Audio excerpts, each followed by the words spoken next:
Hello there. Let's talk about changesets. First of all, what is a changeset?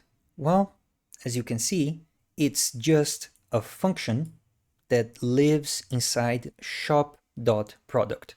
It was automatically generated by the Phoenix generator to generate a schema and a migration. And why do we need it? Well, this function runs before we interact with the database, which is very important because we don't want to let the users pass any parameter when interacting with the database. Let's take, for example, if you're dealing with users, and then your end user types isadmin equals true. You don't want to pass that to the database, right? And that's where changeset comes in. So if you take a quick look over it, you can sort of guess the purpose of the changeset. Here we have a cast that is responsible for checking if all those fields they are inside the attributes. And this cast function is also responsible for checking the types. So if we pass a name that is a number, then the cast is going to get that. And then we also have validate required, which checks if you have passed those fields. And then the final one is to check a unique constraint for the slug, because the slug is unique. Now let's play around with the changeset on terminal. Let's run IEX. And to make our lives easier, I'm going to run alias shop.product, because I don't want to type shop product all the time. In order to call the changeset, we're going to type product.changeset. And then we have two parameters. Usually the first parameter is the struct defined inside this schema file. And then the second argument is a list of parameters that you want to add to your product table on the database. So here the first argument is the product struct. Here it's going to be empty, followed by a map of fields that you want to add to your database. Let's see what happens if I pass name Diablo 4. We get a changeset back, and check this out. If you type, actually I didn't save that on a variable, so let's say changeset equals product.changeset. You can check if the changes that you want to make are valid by typing changeset.valid. Whoops, it is not valid. How can I know why? You can type changeset.errors. Well, you have two errors. The first one is that slug cannot be blank and it is required, and console cannot be blank because it is required. Now, as I mentioned, the cast is also responsible for checking the type of your parameter. So if I do this again, but instead of name Diablo 4, I'm going to pass name equals 4. We now have three errors. We have that slug is blank, console is blank, and the name is not blank, but it is invalid. It is of type string, and we passed type number. Okay, now I'm actually going to change this changeset. I don't want to check for slug. So I just want to check if we have name and console, and we are going to generate the slug later. Okay, so let me recompile. How can I check if the changeset is valid? So let's pass now a valid changeset. Changeset is equal to, actually I'm gonna grab that from here, product.changeset, where the name is Diablo 4 and the console is, now remember, if I pass a console that is not valid, then I am going to get an error saying that the console is invalid.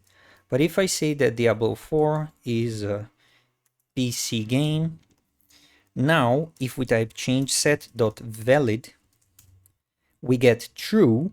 And how can we check the changes that we're going to insert on the database? You can type changeset dot changes. Changes is a map with all the fields that were validated and we are going to insert on the database. Okay, and what else can I do on the changeset? Well, you can have any type of validation. So we have validate required, but we also have validate format. So for example, let's say that you're dealing with users and you want to check the email. You want to check if it's following a specific regex, then you can use validate format. Here I'm just going to use validate length. And here we're going to validate the length of name. And then as the final parameter, we can pass a keyword list. I think the name of the OPTS is min. So we can say min of 3. I don't know. Let's save that. Go back, recompile. Now I'm going to do the same thing, but I'm going to type Diablo with 2 letters. Well, we now have a valid false and we have errors. It should be at least 3 characters and we passed 2. Very nice. Okay, that's all that I can do. I can run validations. Well, not really. Let's say, for example, that alongside validations, you want to generate a new field. Or, I don't know, you want to run anything before talking to the database. You can add it to the changeset. So let's say, for example, that the user is passing Diablo 4, but he added a bunch of trailing white spaces. Now we have Diablo 4 with a bunch of white space before and after. I don't want to do that. Is there a way to trim the name of the product before I talk to the database? Yes, there is. So after I cast the name, I validate required, and I validate the name with a length of 3, I can create a new function called, like, I don't know, format name. And down below, I'm going to create a private function, format name. Now check this out. We are passing a change set along. The result of each one of these operations is a change set. So we're not receiving the name here. We're receiving a change set. Okay. Okay, what can I do with the change set? How can I grab the value that is passing along with the change set? Well, as we discovered above, if we have a valid change set, we are going to get it from, let's type it out, name is equal to changeset dot changes dot the name of your property that you want to work on. Here is just name. I'm gonna say, okay. Now I want to grab that and I want to trim the space. I'm gonna say string dot trim. Okay. So this is the new name coming from the changeset. How can I add the new name to the changeset? You can come here and type put change. This is a special function from Ecto that lets you edit a changeset. So here, I'm going to grab my existing changeset and I'm going to insert a new value for name, which is name. Okay, so let's check if this runs. I'm going to recompile. I am going to type Diablo 4. We should get Diablo 4 here without the trailing white space. Let's check it. And there you go. That worked. Now to finish this video, I'm going to create a final function called generate slug or slugify. Doesn't matter. So here we're going to grab the name from the changeset and we're going to run a couple of functions. So I'm going to create a private function called generate slug, where we get the changeset. And with that, I want to grab the name, which is name equals to changeset dot changes dot name, and then actually I'm going to create a new variable called slug. Slug is going to be the name.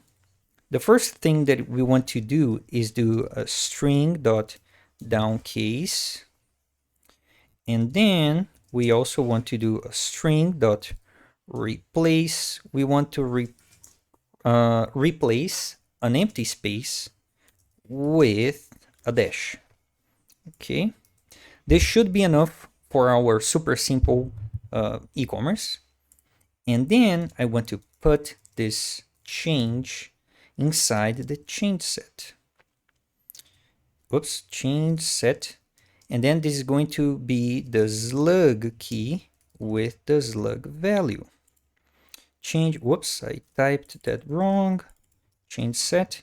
Okay, so if I go down here, recompile, I can type the same thing, and now we should get a correct Diablo 4 name with the correct slug. Let's check this out. And there you go. We have Diablo 4 with the slug Diablo-4. If I do the same thing, for example, for, I don't know, Overwatch 2, and press enter, there we go. We have the correct name, a console, and then the correct slug. And that's it. If you want to run any type of function before talking to the database, the changeset is your place. So that's it. I hope you enjoyed today's video. See you next time.